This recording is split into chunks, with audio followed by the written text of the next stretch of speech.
Nitong nakaraang araw ay nagsimula na nga ang tryout para sa ating Gilas Under 16 at nilahukan nga ito ng mga batang merong husay at galing sa paglalaro. Isa na nga dyan ang anak ni Mark Pingris at Marcio Lassiter. At meron ding mga sumaling mga half Filipino-Nigerian na dito na nag-aaral at naglalaro sa Pilipinas. At isa nga dyan ang batang pag-uusapan natin ngayon mga boss, na siguradong mapapahanga ka sa pagiging dominante ng batang to, na siguradong malaki ang maitutulong sa ating Gilas Under 16.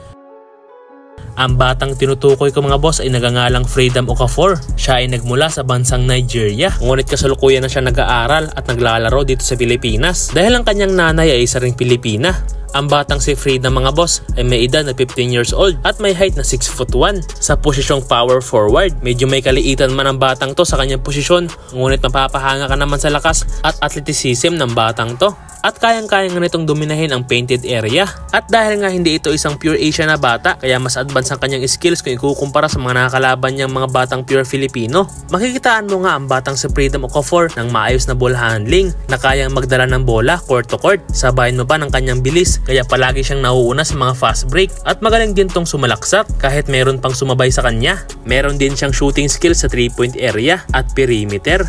At ang nagustuhan ko talaga sa batang to ay ang kanyang pagiging dominante sa ilalim, at siya talaga ang napapansin sa loob ng court dahil binibaby lang niya ang kanyang mga kasing edad na bata. At magaling din tong dumepensa, katunayan ay madalas pa nga tong natatanghal na defensive player of the game sa mga ligang nasasalihan niya. At kung usapang experience naman ay marami na rin tong mga nasalihang malalaking liga kagaya ng Junior MPBL at iba pa. At isa rin ng batang ito sa mga sumubok na makapasok at mai-represent ang ating Gilas Under 16 sa pangunguna ni Coach L.A. Tenorio. Ngunit wala pang inilabas na final lineup ang ating batang Gilas. Ngunit nakakatawa lang mga boss na meron tayong mga batang kagaya ni Freedom Okafor na pwedeng makatulong sa ating youth basketball team. At ito nga mga boss, at manoorin natin ang kanyang mga highlights. At kayo na nga ang bahalang humusga mga boss.